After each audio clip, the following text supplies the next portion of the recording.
ভাগ্যে ভালো কিছু লেখা হয় কবে? একটা হলো মানুষের সৃষ্টিরও 50,000 বছরে আল্লাহ তাআলা ভাগ্য নির্ধারণ করেছেন। আরেকটা হলো প্রতি বছর যেই রাতে আল্লাহ কোরআন নাজিল করেছেন, আল্লাহ সূরা দুখানে বলেছেন সেই রাতে অর্থাৎ লাইলাতুল কদরে আল্লাহ তাআলা সব গুরুত্বপূর্ণ বিষয় ধার্য করেন। ভাগ্যে যেন ভালো কিছু আল্লাহ লেখেন, আপনার নসিবে যেন ভালো কিছু আসে, আপনার রিজিকে যেন আল্লাহ বরকত দান করেন, এর জন্য বেশ কিছু আমল আমরা কোরআন হাদিসের আলোকে বলতে পারি, সাজেশন দিতে পারি। তবে তার আগে আমাদেরকে জানতে হবে যে ভাগ্য সুপ্রসন্ন হওয়া বা রিজিকে বরকত হওয়া বলতে কি বুঝায়। ভাই, রিজিকে বরকত হওয়া বলতে বুঝায় আপনি যা কামাই করবেন এর ভিতরে আল্লাহ তাআলা কল্যাণ দিবেন, যা কামাই করবেন এর ভিতরে বরকত হবে। প্রাচুর্য না, অনেক টাকা না, যা হবে এটাতে কি হবে? বরকত হবে। আমরা কি বরকত চাই না সম্পদ বেশি চাই? বরকত চাই। বরকত যদি চান, এক নম্বর হলো ঈমান এবং তাকওয়া লাগবে। আল্লাহ বলেছেন ওয়ালাউ আন্না আহলাল কুরআ আমানু ওয়াত্তাকাউ লাফাতাহনা আলাইহিম বারাকাতিম মিনাস সামা। যদি কোনো জনপদের লোকেরা ঈমান আনে, আল্লাহর ভয় অন্তরে লালন করে, আল্লাহ বলেছেন আসমান থেকে বরকতের সব দুয়ার খুলে দেওয়া হবে। এজন্য ভাই, ঈমান যদি থাকে, তাকওয়া যদি থাকে, গুনাহমুক্ত জীবন গড়ার সংকল্প যদি থাকে, বরকত আসবে জীবনে। নাম্বার 2, ইস্তেগফার বেশি বেশি করলে। আল্লাহ বলেছেন সূরা নূহের মধ্যে, যদি কেউ ইস্তেগফার করে, নূহ আলাইহিস সালাম তার জাতিকে বলেছেন ফাকুল তুস্তাগফিরু রাব্বাকুম ইন্নাহু কানা গাফফারা ইউরসিলিস সামাআ আলাইকুম মিদরারা ওয়া ইমদিদুকুম বিআমওয়ালিন ওয়া বানিন ওয়া ইয়াজআল লাকুম জান্নাতিন ওয়া ইয়াজআল লাকুম আনহারা। আল্লাহ নবী নূহ আলাইহিস সালাম বলেছেন, আমি আমার জাতিকে বলেছি তোমরা আল্লাহর কাছে ইস্তেগফার করো, ক্ষমা প্রার্থনা করো। বেশি বেশি ইস্তেগফার করলে আল্লাহ তাআলা রিজিকের মধ্যে বারাকা দিবেন, অভাব দূর করবেন, সম্পদে এবং সন্তানে আল্লাহ তাআলা বরকত দান করবেন। তাহলে 2 নম্বর আমল হলো ইস্তেগফার করা, রিজিকে বরকত হবে ইনশাআল্লাহ। নাম্বার 3, শুকর আদায় করা। আল্লাহ বলেছেন লা ইন শাকারতুম লা আযীদান্নাকুম। আপনি কোনো কিছু পেয়েছেন, আলহামদুলিল্লাহ বলেন, যা পাইছেন শুকর আদায় করেন, আল্লাহ নিয়ামত বাড়ায় দিবেন। নাম্বার 4, দান সাদাকা করা। আল্লাহ তাআলা বলেছেন ইয়ামহাকুল্লাহুর রিবা ওয়া ইউরবিস সাদাকাত। আল্লাহ সুদকে ধ্বংস করবেন, তবে সাদকা এবং দান এটাকে আল্লাহ তাআলা বাড়িয়ে দিবেন। এইজন্য কেউ যদি দান করে, আল্লাহ তাআলা তাকে কি দেন? বরকত দান করেন তার রিজিকে। তারপরে 5 নম্বর হলো আত্মীয়তার সম্পর্ক রক্ষা করা। নবীজি সাল্লাল্লাহু আলাইহি সাল্লাম বলেছেন মান সাররাহু আন ইউবসাতা লাহু ফি রিজকিহি আও ইউনসালাহু ফি আথারিহি ফালিয়াসিল রাহিমা।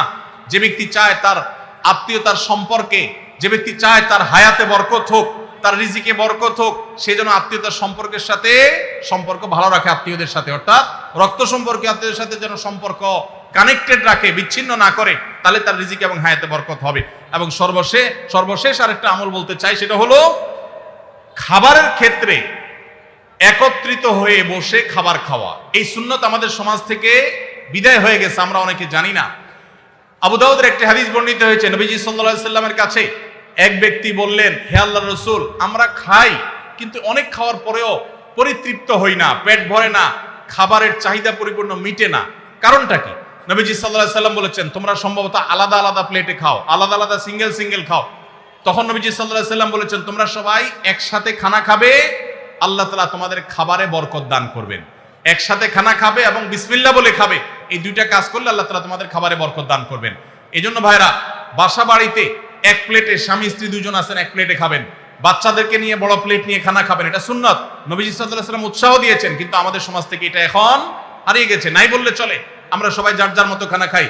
এজন্য এই কাজটাও আমাদের আমলে, আমাদের রিজিকে, আমাদের হায়াতে বরকত এনে দিবে ইনশাআল্লাহ। আকিকা না দিলে কি শিশুর বিপদ কাটে না? আকিকা না দিলে শিশুর বিপদ কাটে না এমন কোনো কথা কোরআন হাদিসে নেই।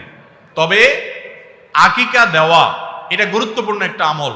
আল্লাহ কাউকে পুত্র সন্তান দান করলে 2টি ছাগল, আর কন্যা সন্তান দান করলে 1টি ছাগল জবে করা, এটা নবীজি সাল্লাল্লাহু আলাইহি সাল্লামের সুন্নাহ।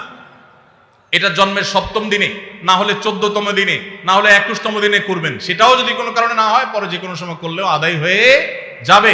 এমনকি কারো শিশু কারো যদি আকিকা দেওয়া না হয়, বড় হওয়ার পর তার আকিকা দিলেও আদায় হয়ে যাবে। এই আকিকা এটা না দিলে যে বিপদ কাটে না এরকম কোনো কথা নাই। তবে হ্যাঁ, বিভিন্ন হাদিসে নবী সাল্লাল্লাহু আলাইহি সাল্লাম বলেছেন কুল্লু গুলামিন মুরতাহানুন বিআকিকাতিহি। বাচ্চার এটা আকিকার উপরে সে অনেকটা ডিপেন্ডেন্ট থাকে। এই হাদিসের ব্যাখ্যা অনেক মুহাদ্দিসরা বলেছেন আকিকা না দিলে, আকিকা দেওয়ার ফলে সে বিভিন্ন ক্ষয়ক্ষতি থেকে বেঁচে থাকতো। অনেকে বলেছেন শয়তানের কুমন্ত্রণা থেকে বেঁচে থাকে আকিকার মাধ্যমে, এটা থেকে সে আর বাঁচতে পারে না, ওই ক্ষতি তাকে স্পর্শ করার সম্ভাবনা থাকে। তবে কেউ আকিকা দিতে পারলো না, অন্য কোনো আমল করলো তার সন্তানের জন্য, আল্লাহ তাআলা তাকে সেভ করতে পারেন।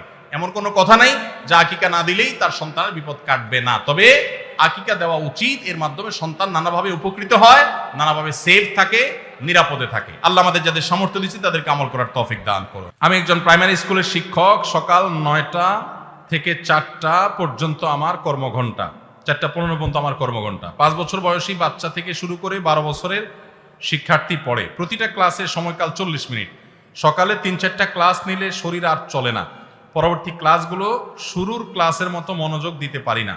তাতে কি আমার বেতনের টাকার কোনো প্রবলেম হবে? শত শত কোমলমতি শিক্ষার্থী সামলানো অনেক কষ্টকর হয়। ভাইরা আমার, আল্লাহ কোরআনে বলেছেন লা ইউকাল্লিফুল্লাহু নাফসান ইল্লা উসআহা। সাধ্যের বাইরে কোনো কিছু করতে আল্লাহ আমাদেরকে বাধ্য করেন নাই। এজন্য আমাদের উচিত হবে যে আমরা যারা চাকরি করব, যতক্ষণ সাধ্য থাকে ততক্ষণ আমরা মনোযোগ দিয়ে কাজ করব। আমার এনার্জি আর কুলাচ্ছে না। আগে প্রথম আইসা যেরকম করতে পারছি সকালের দিকে, দুপুরের পরে শরীরে এনার্জি একটু কমে যাবে, এটা স্বাভাবিক। এর কারণে ইনশাল্লাহ আপনি আল্লাহর কাছে পাকড়াও শিকার হবেন না। যদি আপনি ইচ্ছাকৃত গাফিলতি করেন, মোবাইল টেপাটিপি করে সময় নষ্ট করেন, বাচ্চাদের ক্লাসে দেরিতে যান, তাহলে সেজন্য আল্লাহর কাছে জব দিয়ে করা লাগবে। কিন্তু আপনার এনার্জি কমে গেছে, প্রথম ক্লাসের মতো মনোযোগ আর ধরে রাখতে পারছেন না, এর কারণে আপনি গুনাহগার হবেন না। আলহামদুলিল্লাহ, এরকম শুদ্ধ সুস্থ চিন্তা করার মানুষ যে আছে, বান্দার হক সম্পর্কে এতটা সচেতন মানুষ আছে, এটাই তো একটা সমাজের জন্য আনন্দের বিষয়। আলহামদুলিল্লাহ, সন্দেহাতীত ভাবে এটা একটা সুখের সংবাদ যে একজন ভাই চাকরি করে, স্কুলে চাকরি করে তার ঠিকঠাক মতো বেতনটা হালাল হচ্ছে কিনা, তার মনোযোগ কমে যাচ্ছে, সেজন্য আল্লাহর কাছে দায়ী থাকবেন কিনা, এই যে চিন্তা মনে আসছে, এটাকেই বলে ঈমানী চেতনা। এই ঈমানী চেতনাই তো আমাদেরকে ভালো মানুষের দিকে নিয়ে যায়। আল্লাহ আমাদের ভাইকে আরো বেশি ঈমান আমল বানানোর তৌফিক দান করুন। আইডি কার্ড ও পাসপোর্ট বানানোর কাজ করা হালাল নাকি হারাম? আইডি কার্ড বা পাসপোর্টের কাজ, অর্থাৎ কারোর আইডি কার্ড পাসপোর্ট লাগবে, সেটার জন্য কাগজপত্র রেডি করলেন, অনলাইনে ফর্ম ফিল আপ করে দিলেন, এসব কাজ টাজ করে আপনি ফি নিলেন, এটা জায়েজ আছে। কিন্তু আপনি আইডি কার্ড এবং পাসপোর্ট অবৈধ উপায়ে, যেটা পাওয়ার কথা না সেটা পাওয়াই দিবেন, যেটা 10 দিনে পাওয়ার কথা সেটা 5 দিনে পাওয়াই দিবেন, এই রকম করে যদি আপনি অফিসারদের সাথে তলে তলে লিঙ্ক করে, ঘুষের লাইন করে আর ক্লায়েন্টের কাছ থেকে টাকা নেন, তাহলে সেই উপার্জন আপনার হারাম। কথা কি বুঝাতে পারছি? একটা হলো যে আপনার একটা দোকান আছে, কম্পিউটারের দোকান আছে, নেট সার্ভিস আছে, আপনি অনলাইনে ফর্ম ফিল আপ করে দিলেন, কাগজপত্র আগায় জোগায় দিলেন, এটার জন্য ফি আপনি 2000 4000 আপনি নিতে পারবেন। কিন্তু আপনি ক্লায়েন্টের কাছ থেকে অতিরিক্ত টাকা নিয়ে ওই পাসপোর্ট অফিসার, এনআইডি কার্ডের ওই অফিসারে আপনি ঘুষ দিলেন, দিয়া আপনি কাজটা করে আনলেন। এই ঘুষের কারবার করে অবৈধ কাজ করলেন, দেরির কাজ আগের করাইলেন, লাইন ব্রেক করাইলেন, নানামুখী যে শয়তানিগুলো আমাদের দেশে হয়, অবৈধ কাজ হয়, এগুলোর জন্য যদি টাকা লেনদেন করেন, তাহলে আপনার এই ব্যবসা হালাল হবে না।